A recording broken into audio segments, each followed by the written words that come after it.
নমস্কার বন্ধুরা, আমি রীতা। আমার ব্লগে তোমাদের সকলকে স্বাগত জানাই। সকালবেলা চা খেয়ে চলে এলাম রান্নাঘরে। আর এই রান্না করতে করতেই তোমাদের সাথে কিছু গল্প শেয়ার করব। না বন্ধুরা, আজকে কোনো রেসিপি নিয়ে কথা বলবো না। আজকে আমার ছোটোবেলার একটা স্মৃতি তোমাদের সাথে শেয়ার করব। আসলে ছোটোবেলার অনেক ভালো খারাপ সব স্মৃতি তো থাকে সব মানুষের। তো আমার এই স্মৃতিটা তোমাদের সাথে আজকে শেয়ার করছি। জানো তো বন্ধুরা, আমি যখন ক্লাস 3 কি 4-এ পড়তাম তখন আমি সাঁতার জানতাম না, কিন্তু পুকুরে স্নান করতে খুব ভালোবাসতাম। তো এরকম একটা গরমকালে আমার দিদি আর আমি স্নান করতে গেছিলাম, মানে গা ধুতে গেছিলাম পুকুর ঘাটে। আমাদের বাড়ির পাশেই বড় একটা পুকুর ছিল। তো সেখানে গিয়ে আমি দিদির পাশে বসেই মগ দিয়ে গায়ে জল ঢালছি আর দিদি সাবান মাখতে ব্যস্ত ছিল। তো কিছুক্ষণ পর পাড়ার এক দিদি চলে এলো তার বাসন নিয়ে। বন্ধুরা, যেহেতু ছোটোবেলায় আমি খেলনাবাটি খেলতে ভীষণ ভালোবাসতাম, তো সেই দিদির হাতে বাসন কড়াই এইসব দেখে আমার খুব ভালো লাগলো। আসলে ওই রান্নার কড়াইটার প্রতি আমার তীব্র আকর্ষণ জাগলো। আমি মনে মনে চিন্তা করলাম, এরম কড়াই যদি আমার একটা খেলনাবাটির মধ্যে থাকতো তাহলে আমি কত না কিছু রান্না করতে পারতাম।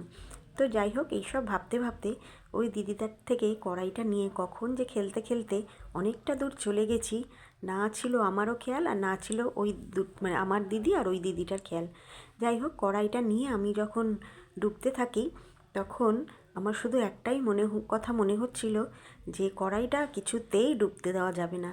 কারণ কি, এই কড়াইটা যদি ডুবে যায় তাহলে আমার মা আমাকে প্রচণ্ড মারবে।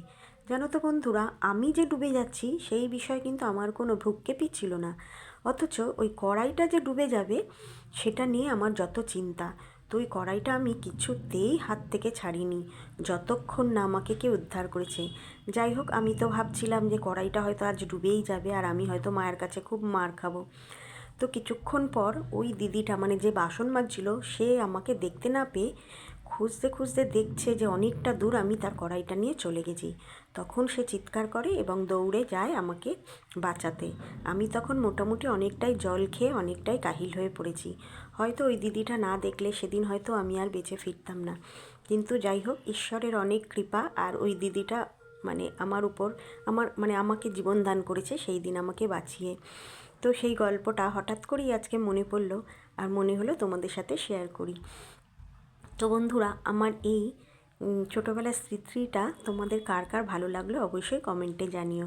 আর ভালো লাগলে কমেন্ট করো। আজকের জন্য টাটা।